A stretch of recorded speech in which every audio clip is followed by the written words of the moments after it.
সন্তান ৩-৪ বছর পর্যন্ত বিদেশে।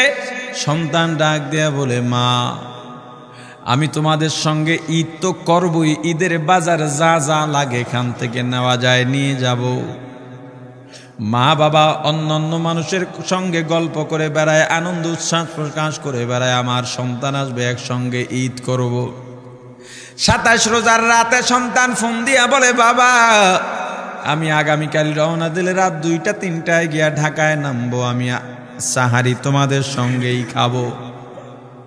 মা বসে আছে, মায়ের সন্তানের বাবাও বসে আছে, সন্তান আসবে। রাত্র ২টা-৩টা হয়ে গেছে, সাহারির সময় হয়ে গেছে, সন্তানের খবর নাই। শেষ টাইমে মা বাবা সাহারি খেয়ে ফজরের নামাজ পড়ে দরজার মধ্যে অপেক্ষা করতেছে, সন্তানের খবর নাই। ৮টা, ৯টা, 10টা বেজে গেছে, মায়ের মনটার ভালো লাগে না। স্বামীকে ডেকে বলে, স্বামীরে আমার সন্তান কই, আমার মনটা ভালো লাগে না, একটা ফোন লাগাও। স্বামী ডাক দিয়া বলে, চিন্তা করো না, ঈদের সময় যানজট থাকতে পারে, চলে আসবে। কিছুক্ষণ পর বাবার মনটাও ভালো লাগে না, বাইরে নেমে পায়চারি করতেছে। হঠাৎ করে একটা ফোন চলে আসছে। সন্তানের ফোন দেখে বাবার সে কি আনন্দ। ফোন রিসিভ করে যখনই সালাম দিল, অপর প্রান্ত থেকে সালামের উত্তরে সন্তানের কণ্ঠ পাওয়া যায় না। বাবা ডেকে বললেন, বাবা তুমি কে? এটা তো আমার সন্তানের কণ্ঠ নয়, তবে মোবাইলটা আমার সন্তানের। ওপার থেকে ডাক দেয়া বলে, আপনি কি এই লোকে, এই মোবাইলওয়ালার বাবা? বলে, হ্যাঁ। আপনি এখনো বাড়িতে কি করেন? আপনার যেই সন্তান ঢাকা থেকে গাড়ি নিয়া ২৫০০-এর দিকে রওনা দিয়েছিল, ওই গাড়িটা ২৫০০ পৌঁছতে পারে নাই। পথিমধ্যে সংঘর্ষে রাস্তার মধ্যেই অনেকগুলো মানুষ মারা গেছে, অনেক যুবকও তার মধ্যে আছে। রাস্তার পাশে সাদা কাপড় দিয়া ঢাকা। দেখেন আপনার সন্তান এই লাশের মধ্যে আছে কিনা। মোবাইলটা আমি রাস্তার পাশে পড়ে পাইলাম। বাবা পাগলের মতো একটা দৌড় দিছে। মা মনে করছে সন্তান বুঝি কাছাকাছি চলে আসছে। অন্যান্য সন্তানদের ডাক দেয়া বলে, তোরা কে, কোথায়, এদিকে আয়, তোদের ভাই বুঝি কাছাকাছি আসছে। আমার কলিজার টুকরা সন্তান, তোর বাবা যে আগায় আনতে গেছে, তাড়াতাড়ি নতুন চাদর বিছা, বালিশের কভারগুলো খুলে নতুন কভার লাগা, পানি গরম বস, আমার সন্তান এসে গোসল করবে। আহারে সবাই ফুলের মেলা, ফুলের তোড়া নিয়ে অপেক্ষা করতেছে। 4টা বছর কলিজার টুকরা বাড়িতে নাই, বিদেশ থেকে আসবে। বাবা স্পটে গিয়া দেখেন অনেকগুলো লাশ, সাদা কাপড় দিয়া ঢাকা। একটা একটা মাথার উপর থেকে কাপড় উঠান আর কৌতূহল বাড়তেছে, কাপড় উঠান আর কৌতূহল বাড়ে। হঠাৎ তাকায় দেখে কলিজার টুকরা সন্তান লাশের মিছিলে শামিল হয়ে গেছে। বাবা সন্তানকে ধরে কাঁদেন আর বলেন, বাবা এত আদর আপ্যায়ন, তোর জন্য এত প্রস্তুতি রে বাবা, তোর মা তোর পথে বসে আছে রে বাবা, কি জবাব দিব বল? তুই যেদিন রওনা দিয়ে বিদেশ চলে গেলি, তোর মা সারা রাত ঘুমায় নাই, দরজায় গিয়া তোর পথের দিকে তাকা রইছি। কত রাত আমি মা আমি বাবা দেখলাম, তোর মা গভীর রাতে বিছানায় নাই, খুঁজতে খুঁজতে দেখলাম দরজায় গিয়া তোর মা কাঁদে। কত রাত তোর মা তোর জন্যে নামাজ পড়তে পড়তে রাত্রটা নির্ঘুম কাটায় দিছে রে বাবা। কত রাত তোর মা তোর জন্যে দোয়া করতে করতে নির্ঘুম রাত্র কাটায় দিছে। এই 4 বছরে 8টা ঈদ, ঈদের সময় আমরা নতুন কাপড় কিনছি, নতুন কাপড় পরছি। তোর মায়ের জন্য আমি নতুন শাড়ি এনে খাটের উপরে রাখলাম। ঈদের নামাজ পড়ে এসে দেখি কাপড়টা খাটের উপরেই আছে, তোর মা প্রথম ঘরেও নাই, মাঝের ঘরেও নাই, পেছনের ঘরেও নাই। খুঁজতে খুঁজতে গিয়া দেখি তোর মা কিচেন রুমে আছে, ওই নাস্তা নাড়াইতেছে, দুধ নাড়তেছে, দুধ উথলাইয়া পুইরা যাইতেছে, খবর নাই। আমি তাকায় দেখলাম তোর মায়ের 2 চক্ষু দিয়া টপ টপ করে পানি পড়তেছে। ডাক দিয়া বললাম, ওরে বিবি ঈদের দিনে তুমি কেন কাঁদো? তোমার জন্য শাড়ি আনলাম, সেটাও কেন পরলা না?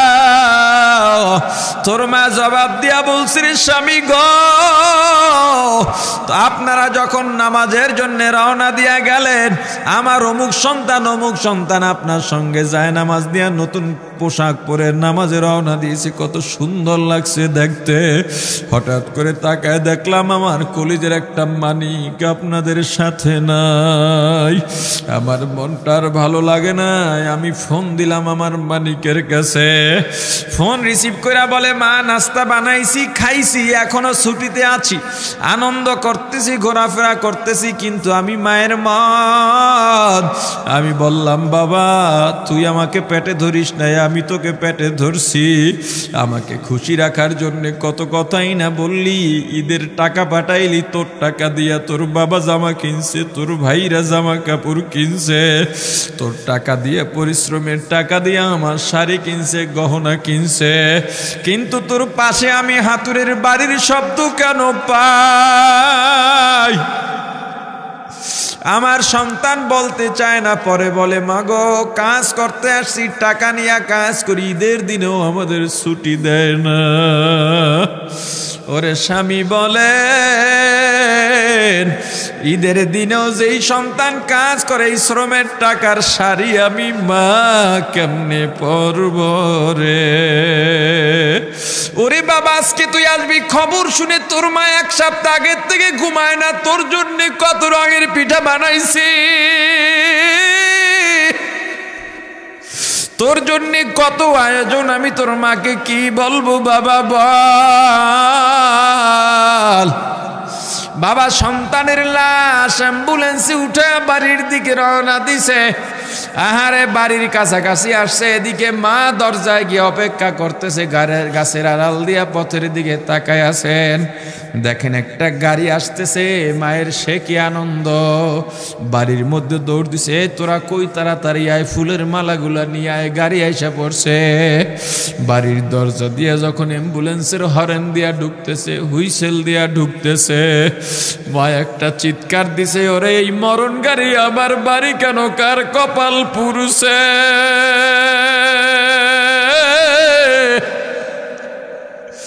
অ্যাম্বুলেন্সের দরজা খুলে তাকায় দেখি কলিজার টুকরা সন্তান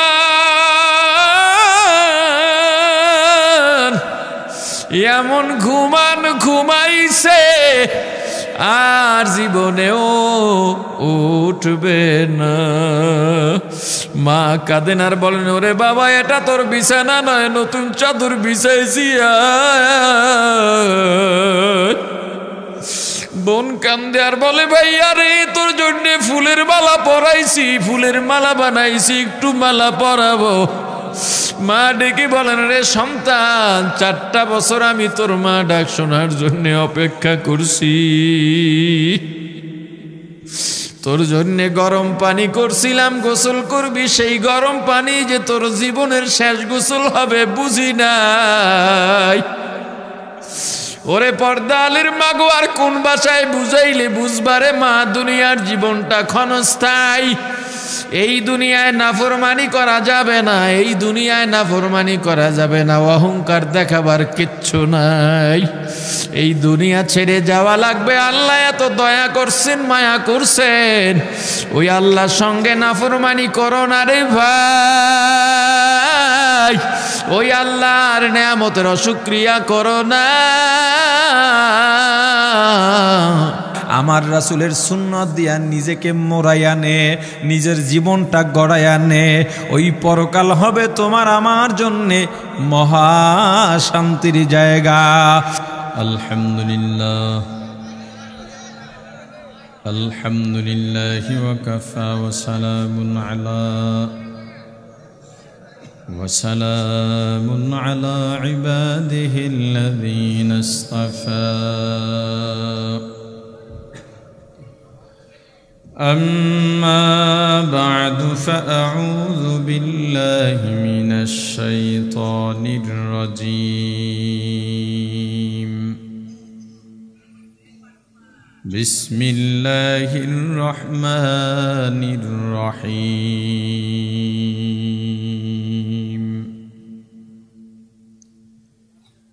كيف تكفرون بالله وكنتم أمواتا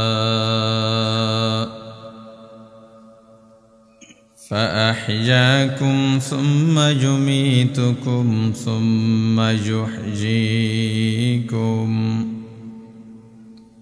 ثم إليه ترجعون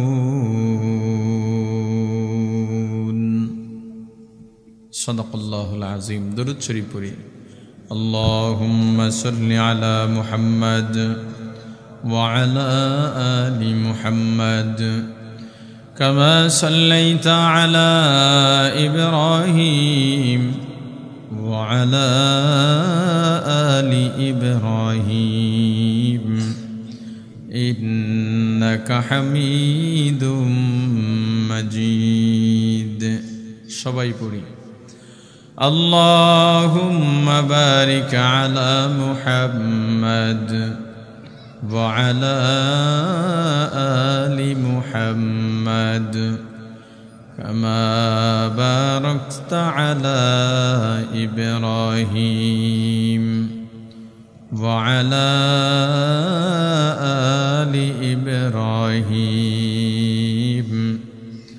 إنك حميد مجيد يا حي يا قيوم برحمتك استغيث أصلح لي شأني كله ولا تكلني إلى نفسي طرفة عين يوم لا ينفع مال ولا بنون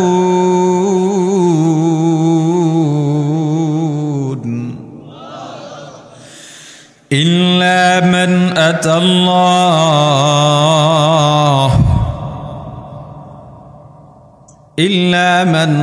الله بقلب سليم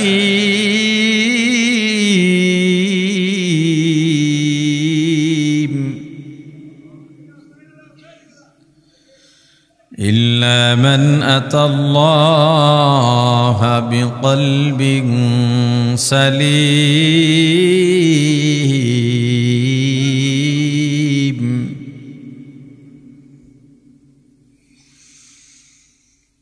يوم لا ينفع مال ولا بنون إلا من أتى الله بقلب سليم আল্লাহ রাব্বুল আলামিন কিয়ামতের ময়দানে এই ঘটনাকে লক্ষ্য করে আল্লাহ বলেন কিয়ামতের ময়দানে লা ইয়ানফা কোনো উপকারে আসবে না, কোনো ফায়দা দেবে না। মালুন, হে মালদার ভালো করে শোন, সম্পদ জমাইছো দুনিয়ার মধ্যে মাতুব্বরি করা যায়, কিয়ামতের ময়দানে সম্পদ কোনো কাজে আসবে না। ওয়ালা বানুন, সন্তান সন্ততিও কোনো কাজে আসবে না।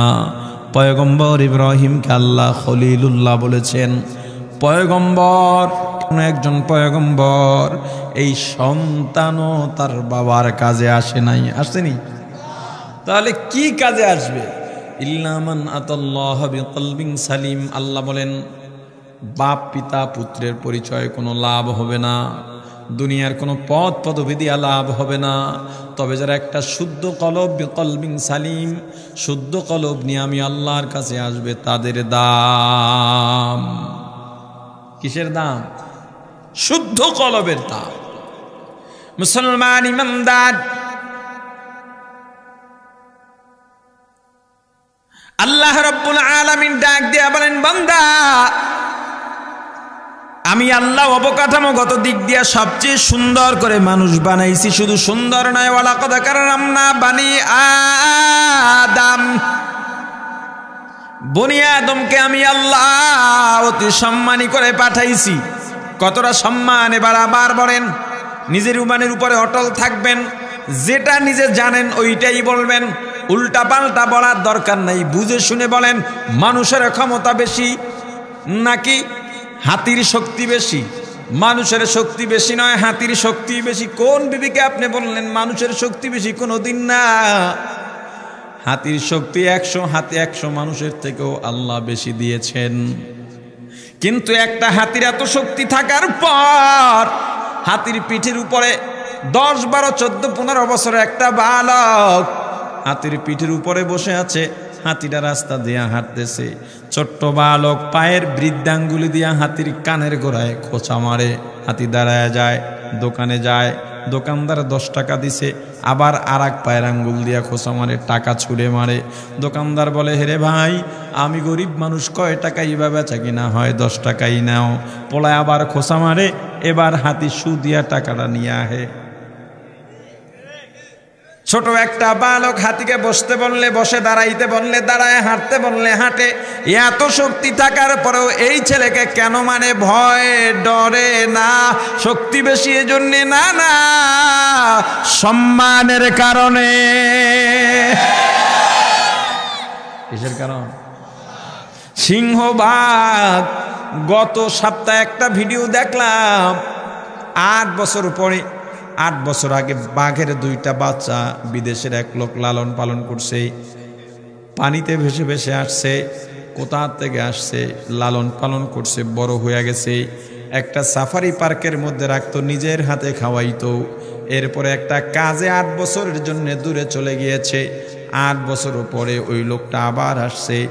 বাঘ 2টা দেখে সঙ্গে সঙ্গে লাফাইতে লাফাইতে এসে মালিকের গলা জড়াইয়া ধরছে।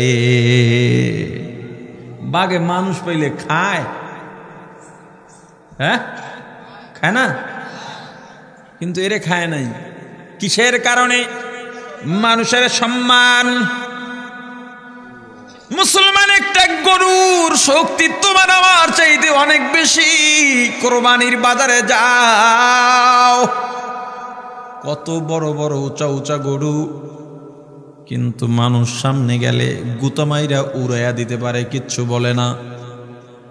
আমার নিজের বড় জাতের গরুর ফার্ম আছে, আমি ভালো করে উপলব্ধি করতে পারি। 4-5 জন মিলে একটা গরু যখন গোয়ালঘর থেকে ছেড়ে বীজ দেওয়ার জন্য অথবা ইনজেকশন দেওয়ার জন্য বাইরে খাঁচার মধ্যে আনা হয়, অনেক কষ্টে আনতে হয়, অনেক কষ্টে আবার ঢুকাইতে হয়। এত শক্তি এই গরু যদি টান মারে, 2 দিক দিয়ে 50 জন ধরবে, টেনে নিয়ে যাবে, গায়ে বাজবে না, এত শক্তি গরুর গায়ে। এরপর গরুটা ছোট ছোট কয়েকটা রাখাল নিয়মিত ধোয়ায়, নিয়মিত খাবার দেয়, নিয়মিত গরু দোয়ায়, দুধ দহন করে। একটাবার গুতাও মারে না, লাত্তিও মারে না, যা বলে তাই শোনে। কি মানুষের শক্তি বেশি এজন্যে? সম্মানের কারণে। আল্লাহ বলেন, বান্দা মানুষ চিনে আসছি, আমরা কারা আমাদের পরিচয় দিচ্ছি। শুধুমাত্র সুন্দর সূরত আর সম্মানের দিক থেকেই নয়, আমি আল্লাহ মানুষকে পরিপূর্ণ একটা জীবন দিয়েছি। এত সুন্দর পরিপূর্ণ জীবন আমি আল্লাহর কাউকে দিই নাই। এত সুন্দর পরিপূর্ণ জীবন, পরিপূর্ণ জীবনের ব্যাখ্যা কি? পাখির বাসা থাকে গাছের মাথায়, ঝড় এলে পড়ে যায়, বৃষ্টি এলে ভিজে যায়। কিন্তু আমি আল্লাহ মানুষকে তো সুন্দর বাসস্থানের ব্যবস্থা করলাম। ঝড় বৃষ্টিতেও সমস্যা নাই, রোদেও সমস্যা নাই, শীতেও সমস্যা নাই। গরুর পেট থেকে যেই বাছুরটা বের হয়, বাছুরটা যদি ষাঁড় বাছুর হয়, ওই ষাঁড় বাছুরটা বড় হইয়া আবার মায়ের পিঠের উপরে ওঠে। আবার যেই ষাঁড় দিয়া বীজ দেওয়ানো হয়, বাছুরটা যদি বকনা বাছুর হয়, বাছুর বড় হলে ওই বাবাই আবার মেয়ের পিঠের উপরে ওঠে। কিন্তু মানুষ, আমি আল্লাহ তোমাদেরকে এত সুন্দর ব্যবস্থাপনা দিয়েছি, তুমি বিয়ে করার পর ওই মেয়েটার জন্যে আমি আল্লাহ পৃথিবীর সব পুরুষকে হারাম ঘোষণা করে দিই।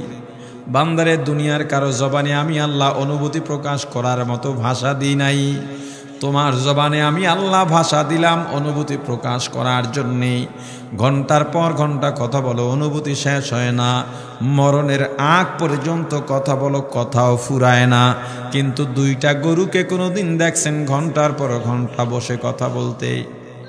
2টা ছাগলকে হাঁসকে, মুরগিকে।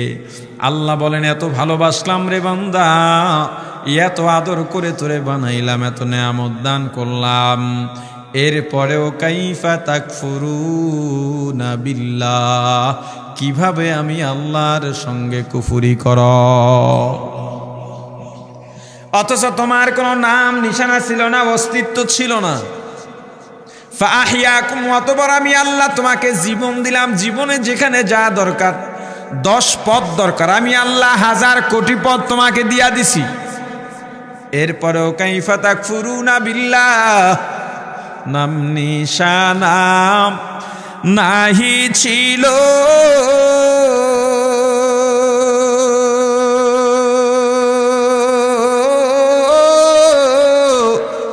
শিশু জীবন কে বাদিল, কার দয়াতে আসলি রে তুই, মায়েরি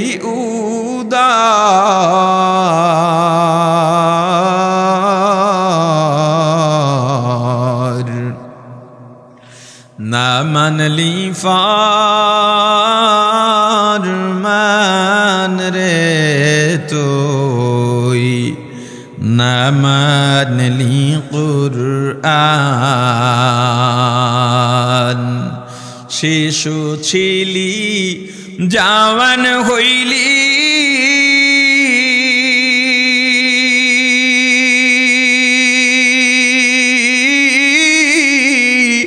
নানা ভাবে স্বাদ মিটাইলি, আল্লাহ রাসূল ভুলে রইলি, আসিয়া ভুবন,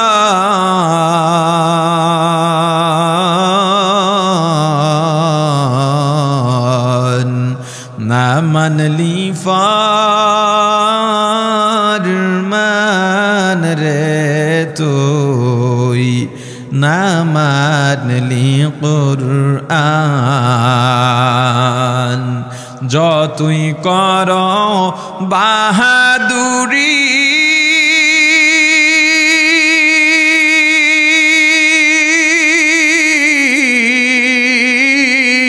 এই দুনিয়া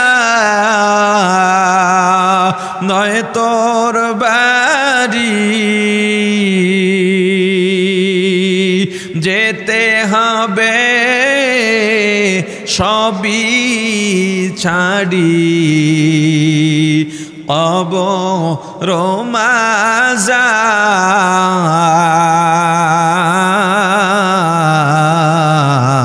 মাজার, না মানলি ফরমান রে তুই, না মানলি কুরআন।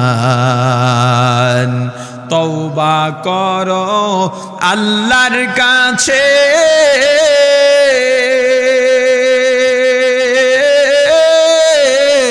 তওবার দরজা খোলা আছে, ক্ষমা করলে করতে পারেন তিনি যে রহমান,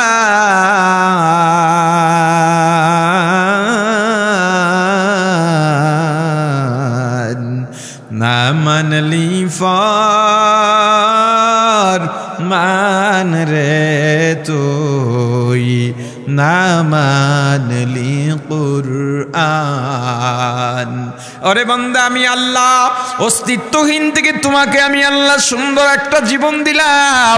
এত সুন্দর একটা জীবন বান্দারে যখন মায়ের গর্ভে ছিলা, তোমার মায়ের গর্ভের বয়স যখন 8-9 মাস হয়ে গেছে, তোমার মা হাঁটতে পারে না, চলতে পারে না, হোঁচট খেয়ে পড়ে গেলে ব্যথা পাইতে পারতা। এমনকি তোমার মাথা পেটের মধ্যে থাকা অবস্থায় থেতলে যাইতে পারতো, হাত পা ভেঙে যাইতে পারতো। বান্দা এত দয়া করছি, এত মায়া করছি, তোমার মা একবারও হোঁচট খায়া পড়ে নাই। কেন জানো? তোমার মাকে আমি পাহারা দিয়েছি, আমি আল্লাহ। বান্দারে, তোমার মায়ের প্রসব বেদনা শুরু হয়ে গেল। যখনই তুমি ভূমিষ্ঠ হইতে শুরু করলা, তোমার মায়ের উপরে আসমান সম বোঝা চেপে পড়েছে। তোমার মা তোমার প্রসব বেদনায় মারা যাওয়ার কথা, কারণ চিকিৎসা বিজ্ঞানীরা বলেন একজন মানুষ যন্ত্রণা সহ্য করতে পারে সর্বোচ্চ 43 থেকে 45 ডিগ্রি পর্যন্ত। এর থেকে 1-2 ডিগ্রি যন্ত্রণা বেশি হলে মানুষটা হার্ট অ্যাটাক করে মারা যায়, আর সইতে পারে না। কিন্তু একজন মা যখন সন্তান প্রসব করে, ওই মায়ের যন্ত্রণার ডিগ্রি থাকে 52 থেকে 54। আল্লাহ ডাক দিয়া বলেন, ওরে বান্দা, এরপর তোর মা বেঁচে থাকে কেন জানা? আমি আল্লাহ দয়া করে মায়া করে, শুধু তোকে দয়া করে মায়া করে তোর মাকে বাঁচায় রাখছি, কারণ তোর মায়ের চাইতে এত আদর দিয়া যত্ন দিয়া তোরে কেউ মানুষ বানাইতে পারবে না। ওরে বান্দা, তুই ছোট্ট শিশু, কান্না ছাড়া কোনো ভাষা নাই। ক্ষুধা লাগলেও কাঁদো, মশায় কামড়াইলেও কাঁদো, ব্যথা পাইলেও কাঁদো। তোর ভাই বোন জানে না কেন কখন কাঁদো, তোর মামাও জানে না, ফুফাও জানে না, ফুফুও জানে না, খালাও জানে না, চাচাও জানে না, এমনকি তোর বাবাও বলতে পারে না কখন কিসের জন্যে কাঁদো। কিন্তু যখনই যার জন্যে কাঁদিস না কেন বান্দা, তোর মা সঙ্গে সঙ্গে বলে দিতে পারে। এটা তোর মায়ের কারামতি নয়। ওরে বান্দা, তুই কখন কিসের জন্যে কাঁদো, এটা যদি তোর মাও নাও বলতে পারতো, তাহলে তুই তো কাঁদতে কাঁদতেই মারা যাইতি, তোর হাজতার প্রয়োজন পুরা হইতো না। বান্দারে, আমি আল্লাহ তোকে দয়া করে মায়া করে তোর মায়ের মধ্যে আমি আল্লাহ একটা সেন্সর লাগাই দিছি। যখনই তুই ব্যথা পেয়ে কাঁদিস, তোর মা সঙ্গে সঙ্গে বলতে পারে, সেন্সরে ধরা পড়ে যায়। এখন যে গাড়িগুলো চলে, এগুলো ডিজিটাল নেম প্লেট আছে, ডিজিটাল নেম প্লেট, অর্থাৎ যেটার মধ্যে গাড়ির নাম্বার লেখা থাকে, এখানে একটা সেন্সর আছে।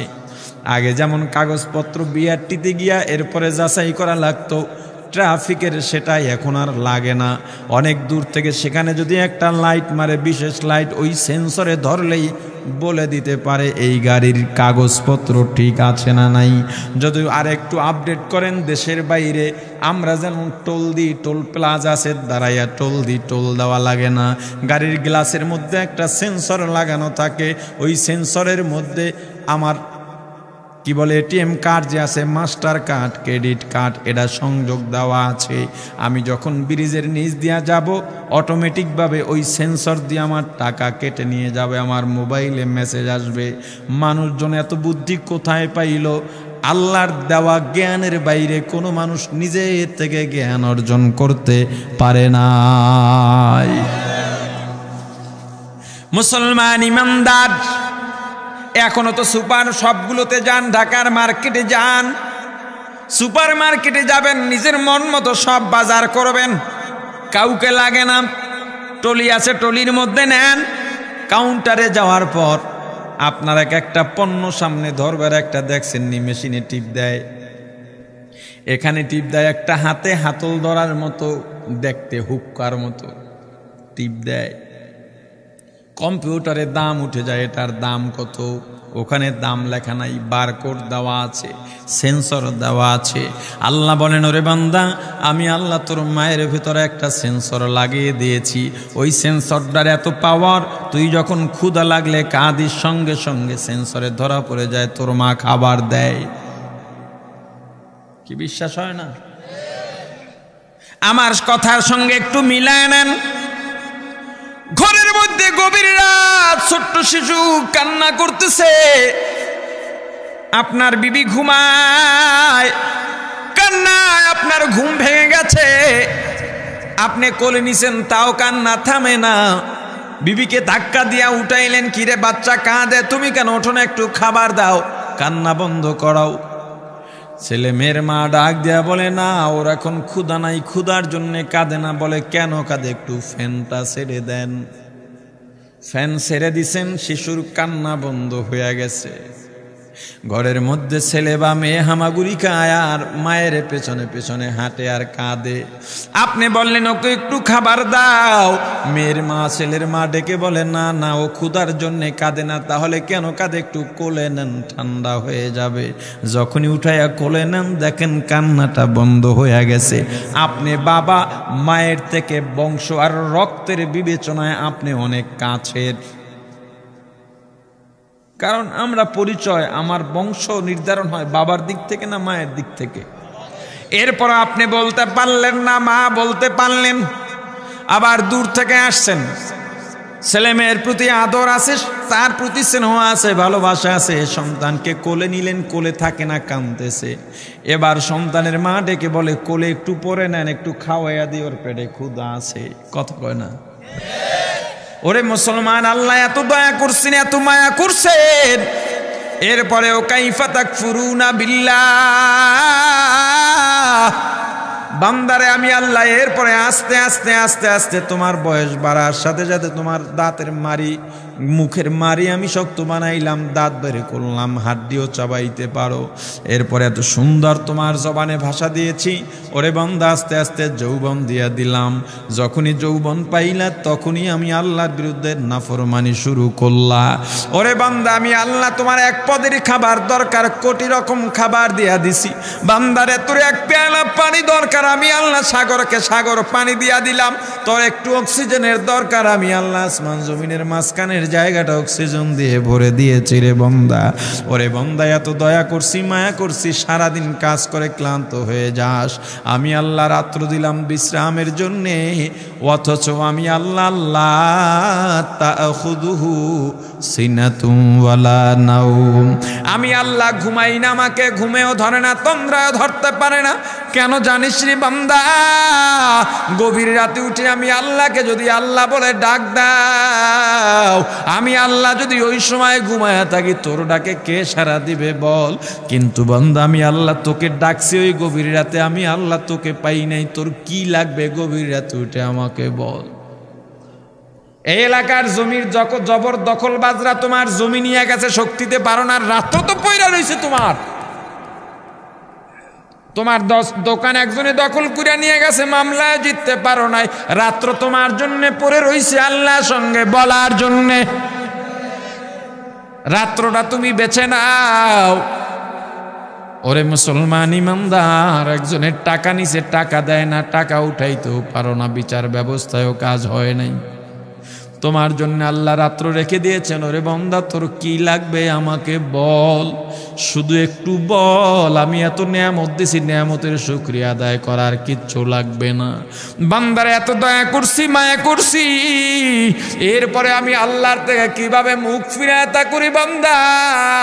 বান্দারে ফজরে ডাকি পাই না, জোহরে ডাকি পাই না, আসর মাগরিব এশায় ডাকি পাই না, তোকে আমি রমজানের সাহারিতে ডাকি পাই না, তেলাওয়াতে জিকিরে ডাকি পাই না, ওয়াজের মাহফিলে ডাকি পাই না, উলামা ইকরামের তরবিয়তে ডাকি পাই না। ওরে বান্দা বল, কিয়ামতের ময়দানে তুইও আমাকে ডাকবি কিন্তু পাবি না। কিয়ামতের ময়দানে এই দুনিয়ায় যারা আল্লাহ থেকে গাফেল, যারা উদাসীন, কিয়ামতের ময়দানে জাহান্নামে পড়ে আজকে দুনিয়াতে একবার যদি আল্লাহকে ডাক দেওয়া হয়, আল্লাহ একটা ডাকের জবাবে 100 বার মতান্তরে 10 বার জবাব দিয়া দেন। আজকে আল্লাহকে যারা ডাকো নাই, কিয়ামতের ময়দানে জাহান্নামে পড়ে আল্লাহকে ডাকবা। ডাকতে ডাকতে ডাকতে ডাকতে 1000 ডাকার পরে আল্লাহ একবার জবাব দিবেন, এ ডাকিস কেন? জাহান্নামী বলবে, আল্লাহ আমার পানির পিপাসা লাগছে, পানি চাই। আল্লাহ ফিরিস্তাদের ডাক দিয়া বলবেন, ও ফিরিস্তারা, ওরা পানি চায়, ওদের জন্য কোন পানি বরাদ্দ আছে? ফিরিস্তারা ডাক দিয়া বলবে, আল্লাহ ওদের এমন পানি জাহান্নামীরা জ্বলতে জ্বলতে পুড়তে পুড়তে জাহান্নামীদের গায়ের রক্ত, গায়ের চর্বি, গোস্ত, হাড্ডি যেখান থেকে পুইজের নহর হয়ে গেছে, ওই দুর্গন্ধ পুইজ হইল ওদের পানি। আল্লাহ বলেন, যা ওদের প্রাপ্য ওদের বুঝাইয়া দে, আমাকে ডিস্টার্ব দিতে নিষেধ নিষেধ কর। আমি আমার বান্দাদের নিয়ে ব্যস্ত আছি, যেই বান্দারা দুনিয়ার মধ্যে আমি আল্লাহকে দেখে নাই, রাসূল দেখে নাই, জান্নাত দেখে নাই, জাহান্নাম দেখে নাই, দুনিয়ার মধ্যে অহংকারও দেখায় নাই, রিক্সা চালাইছে, ঠেলা ঠেলছে, অটো চালাইছে। হে গরিবের দল, এই ময়দানের মধ্যে যত মানুষ আছেন রে বাবা, বেশিরভাগ গরিব মানুষ। বড় লোকরা ওয়াজে কম আসে, তারা ওয়াজের ময়দানে কম বসে, যদিও আসে স্টেজে একটু বৈশা সাইকুম দিয়া চলে যায়, এরপর আর থাকে না। এই গরিবের দলই জান্নাতে আগে কেন যাবে এবার বুঝে নেন। আমার রাসূল বলেছেন, ধনী আর গরিব একই ক্যাটাগরির জান্নাতে যদি হয়, সেক্ষেত্রেও গরিব ধনীর 500 বছর আগে জান্নাতে চলে যাবে। আল্লাহ রাব্বুল আলামিন ডেকে বলবেন, হে ফেরেশতারা, দুনিয়ার মধ্যে আমার গরিব বান্দা রিক্সা চালাইছে, হাত দিয়া প্যাডেল মারতে হয়, হাত দিয়া হ্যান্ডেল ধরতে হয়, পা দিয়া প্যাডেল মারতে হয়, জবানটা কোনো কাজে লাগে নাই। তখন জবানের মধ্যে ছিল আল্লাহ আল্লাহ আল্লাহ আল্লাহ আল্লাহ আল্লাহ আল্লাহ আল্লাহ। আমার বান্দার জবান থেকে লা ইলাহা ইল্লাল্লাহর জিকির ছোটে নাই, আল্লাহ জিকির ছোটে নাই, আল্লাহু আকবার জিকির ছোটে নাই। ওরে ফেরেশতারা, আমার বান্দা যখনই আজানের আওয়াজ পাইছে, রিকশার চাকায় তালা লাগাইয়া মসজিদের মধ্যে চলে গেছে। আমার বান্দা নরসিংদী, মাদুকদি, এই শেখদি এলাকায় যত গার্মেন্টস আছে, বড় বড় কাপড়ের কারখানা আছে, ওখানে কাজ করে। জোহরের নামাজের সময় জিএম ছুটি দেয় না, এমডি ছুটি দেয় না। মনের কষ্ট নিয়ে এক কোনায় দাঁড়াইয়া শুধু ফরজ 4 রাকাত পড়া কাজের মধ্যে লাগে গেছে, সারাদিন মনটাও ভালো না। রাত্র যখন গভীর হইয়া গেছে, সবাই যখন ঘুমায়, আমার গরিব বান্দা সুন্দরভাবে ওযু বানাইয়া যায় নামাজ বিছাইয়া নামাজের দাঁড়াইয়া চোখের পানি ছেড়ে কেঁদেছিল আর বলেছিল, আমার আল্লাহ আল্লাহ, আমি গরিব মানুষ, ওই গার্মেন্টসে কাজ করা ছাড়া উপায় নাই, অন্য কোনো কাজও পাই না, জানিও না, বুঝিও না, আমার রিজিকেরও দরকার, আমি সুন্নত পড়তে পারি নাই, আমাকে আপনি মাফ করে দেন, ক্ষমা করে দেন। সারাটা রাত কেঁদে কেঁদে যায় নামাজ ভিজায়া ফলাইছে। সারা দুনিয়ার মানুষ কত তিরস্কার করছে, তবু টুপি ছাড়ে নাই। বহু রিক্সাওয়ালা, ভ্যানওয়ালা, ঠেলাওয়ালা মাথায় পাগড়ি বেঁধে রিক্সা চালায়, আসে না নাই? বহু দোকানদার আছে, যখন মসজিদের মধ্যে আজান হয়, দোকানের সামনে লিখে একটা কাপড় টানা দেয়, এখন নামাজের সময় আসে না নাই? ওরে দোকানদার, তুমি কেন পারবা না? হে রিক্সাওয়ালা, তুমি কেন পারবা না? বহু প্রশাসনের সদস্য আছে, পুলিশ, র্যাব, সেনাবাহিনীর সদস্য আছে, দেখলে মনে হয় মাওলানা, মুফতি আছে না নাই? যদি তোমার বিশ্বাস না হয়, টঙ্গী ইজতেমায় যাইবা, চরমনার মাহফিলে যাইবা, একটু ঘুরবা, আর 2-1 পরিচিতের কাছে বলবা, এমন লোক নাকি আছে প্রশাসনের ঊর্ধ্বতন কর্মকর্তা, কিন্তু এখানে এসে একটা সাধারণ মানুষের মতো পড়ে থাকে আল্লাহকে পাওয়ার জন্যে। একটু খুঁজে দেখবা, দেখলেই পেয়ে যাবা। কত মানুষ আছে কল্পনাও করা যায় না, সচিব পর্যায়ের মানুষ কেউ চিনে না। সেদিন আমার অফিসে একজন সচিবালয়ের একজন চাকরি, কি বল, অর্থ মন্ত্রণালয়ের বড় ঊর্ধ্বতন একজন কর্মকর্তা কখনোই পরিচয় দিতে নিষেধ করেছেন, এজন্য পরিচয় দিই না।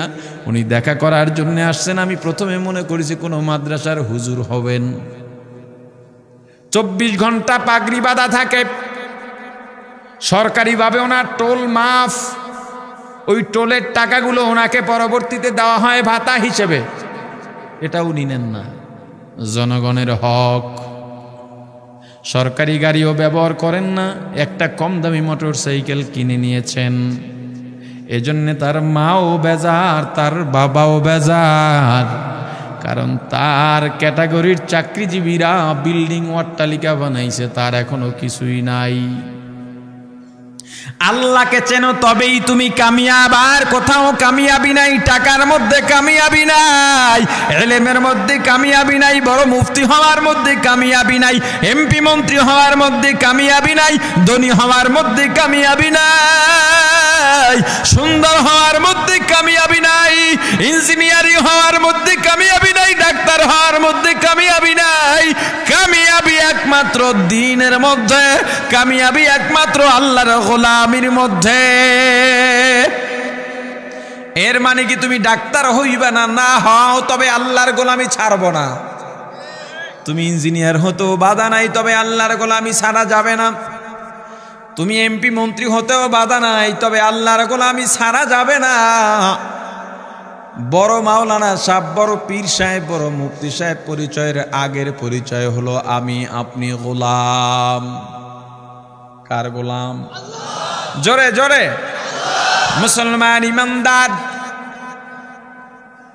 এই যে আল্লাহ দুনিয়াতে পাঠাইলেন, এই দুনিয়াটাই শেষ নয়, মনে রাখবা। সুম্মা ইউমিতুকুম, আবার মরা লাগবে। মরা লাগবে কিনা? এই মরাটাও শেষ নয়। সুম্মা ইউহয়িকুম, আবার জীবিত করা হবে, জীবিতটাও শেষ নয়। সুম্মা ইলাইহি তুরজাউন, আল্লাহর কাঠগড়ায় ফিরে যাওয়া লাগবে। মরার চিন্তা অন্তরে যদি থাকে আল্লাহর গোলাম, তাহলে আর কুফরি করতে পারো না, নাফরমানি করতে পারো না। আল্লাহর নিয়ামতের অশুকরিয়া করা যায় না। ওরে 2500 আল্লাহর গোলাম, এ যুবক, কোন দিন জানি তুমি মারা যাও তুমিও জানি না, জানো না। আমি কোন দিন মারা যাব আমিও জানি না। তোমার আমার মতো কত যুবক মোটর সাইকেল নিয়ে বের হয়, কল্পনাও করেন এখানে মারা যাবে, মারা যায়। আহারে কত মানুষ মারা গেল, খবর শোনার পর কি বলে, আরে কালকে রাত্রেই তো একই দোকানে বসে চা খাইলাম, আজকে চলে গেল।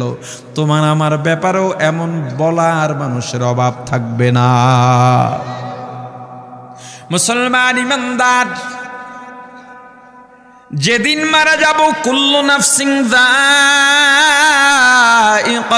মাউত, প্রত্যেক মুসলমান, প্রত্যেক প্রাণীকে মৃত্যুর স্বাদ গ্রহণ করা লাগবে। দেখো না, বিদেশ থেকে লাশ আসে, গত 1 মাস বা 1.5 মাস, সর্বোচ্চ 2 মাস আগে 2 ভাই দ্বন্দ্ব করে একজন খুন হয়ে গেল। মা এয়ারপোর্টে গিয়া কাঁদে আর বলে, আমার এক ছেলে খুন হয়ে গেছে, এখন আর এক ছেলে জেলে যাক, ফাঁসি হোক, তা চাই না, আমার ছেলেটাকে ফেরত চাই।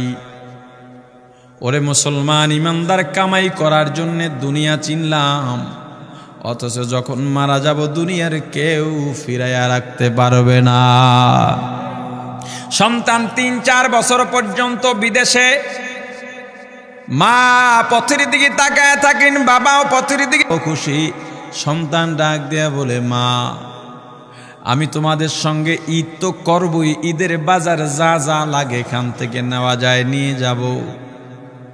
মা বাবা অন্যান্য মানুষের সঙ্গে গল্প করে বেড়ায়, আনন্দ উচ্ছ্বাস প্রকাশ করে বেড়ায়, আমার সন্তান আসবে, একসঙ্গে ঈদ করব। 27 রোজার রাতে সন্তান ফোন দিয়া বলে, বাবা আমি আগামীকাল রওনা দিলে রাত 2টা-3টায় গিয়া ঢাকায় নামবো, আমি সাহারি তোমাদের সঙ্গেই খাবো। মা বসে আছে, মায়ের সন্তানের বাবাও বসে আছে, সন্তান আসবে। রাত্র 2টা-3টা হয়ে গেছে, সাহারির সময় হয়ে গেছে, সন্তানের খবর নাই। শেষ টাইমে মা বাবা সাহারি খেয়ে ফজরের নামাজ পড়ে দরজার মধ্যে অপেক্ষা করতেছে, সন্তানের খবর নাই। 8টা, 9টা, 10টা বেজে গেছে, মায়ের মনটার ভালো লাগে না। স্বামীকে ডেকে বলে, স্বামীরে আমার সন্তান কই, আমার মনটা ভালো লাগে না, একটা ফোন লাগাও।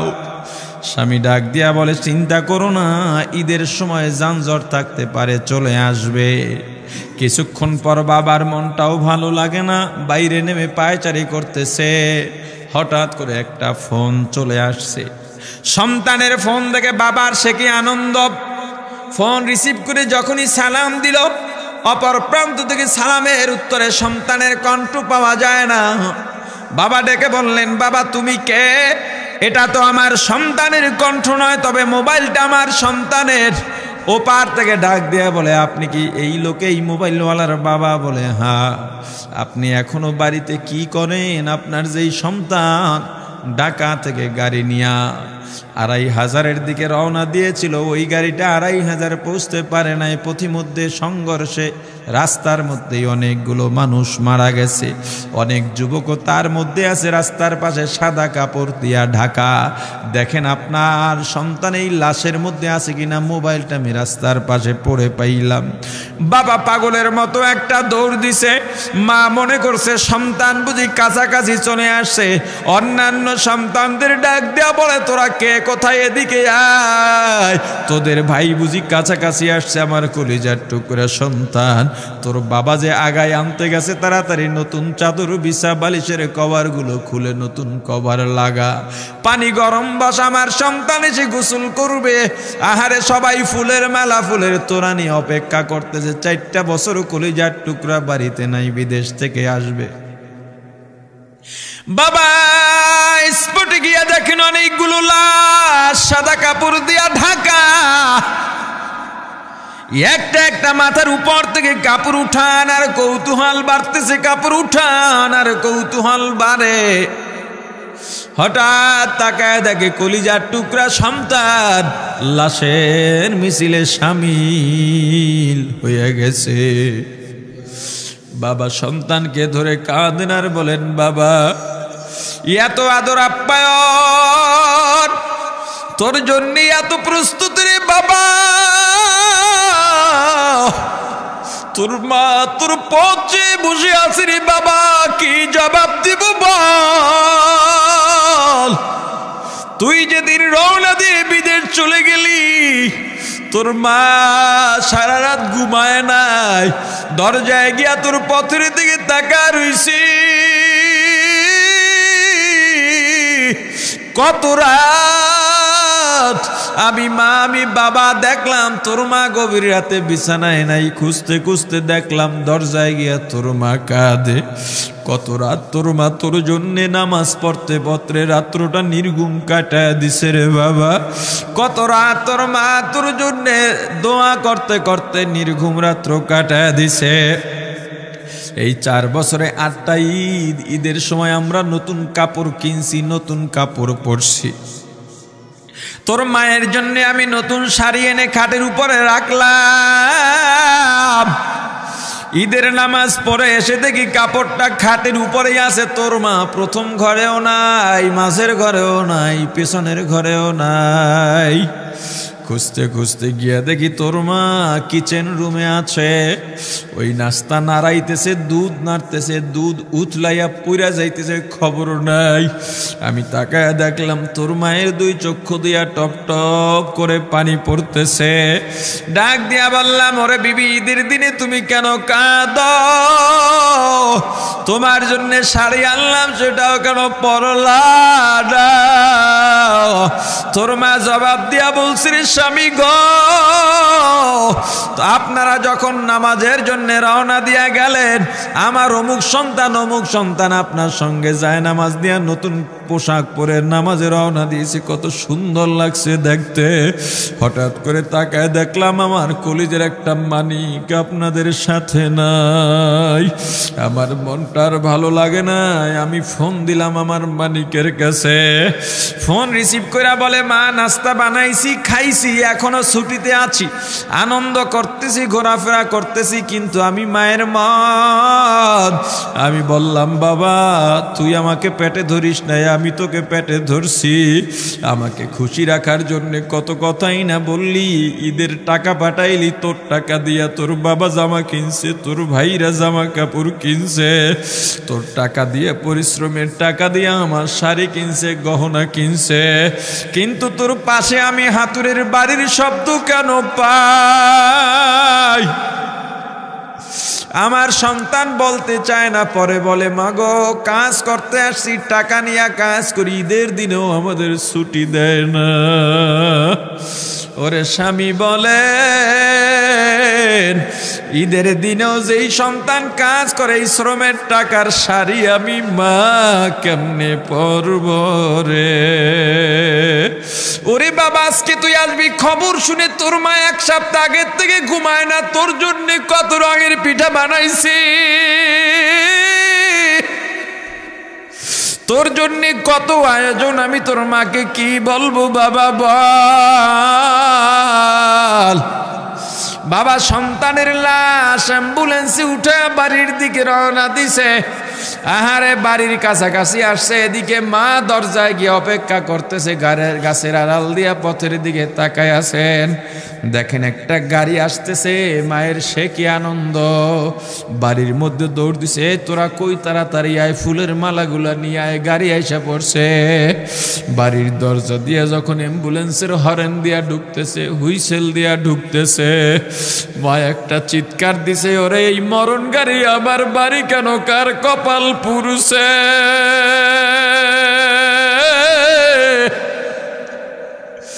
অ্যাম্বুলেন্সের দরজা খুলে তাকায় দেখি কলিজার টুকরা সন্তান